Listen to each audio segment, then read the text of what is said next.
ऐतिहासिक नारी शक्ती वंदन अधिनियम विधेयक आणि मतदारसंघ पुनर्रचनेसाठीचं 131वं घटना दुरुस्ती विधेयक लोकसभेत नामंजूर। मोदी सरकारला मोठा झटका। विधेयकाच्या बाजूने 298 तर विरोधात 230 मतं। महिला आरक्षणाच्या आडून देशाच्या संविधानाची व्याख्या बदलण्याचा डाव फसला। काँग्रेसचे नेते राहुल गांधींचा मोदी सरकारवर हल्लाबोल, तर स्त्री शक्तीच्या अपमानाचे परिणाम भोगावे लागतील, अमित शहांचा इशारा। आरक्षण मिळेपर्यंत नारी शक्तीची लढाई सुरूच राहील। महिला आरक्षण विधेयक नामंजूर झाल्यानंतर मुख्यमंत्री फडणवीस यांची प्रतिक्रिया, तर महिलांच्या आरक्षणाचा हक्क हिरावून घेतल्याचा राहुल गांधींना आनंद आणि त्यांनी तो साजरा करावा, फडणवीसांची टीका। पंतप्रधान नरेंद्र मोदी यांच्या अध्यक्षतेखाली आज दिल्लीमध्ये केंद्रीय मंत्रिमंडळाची महत्त्वाची बैठक। नामंजूर झालेल्या महिला आरक्षण विधेयकावर चर्चा होण्याची शक्यता।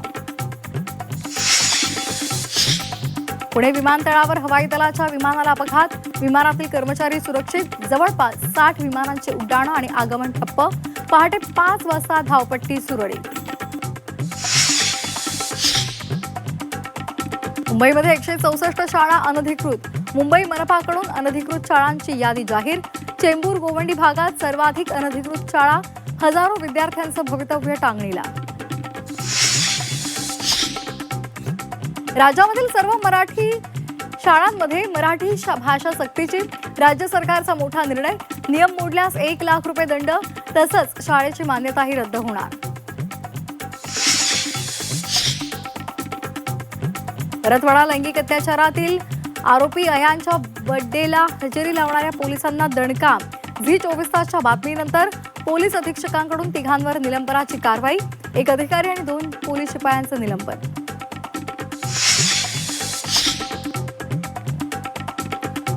राज्यामध्ये उष्णतेची लाट कायम। नागपूरमध्ये आज शाळांना आणि महाविद्यालयांना सुट्टी जाहीर, तर हवामान बदलामुळे पुढील 3 दिवस अवकाळी पावसाचीही शक्यता।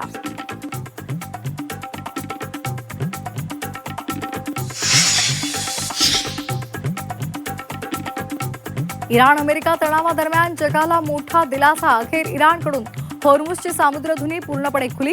आंतरराष्ट्रीय व्यापाराच्या दृष्टीने सकारात्मक पाऊल।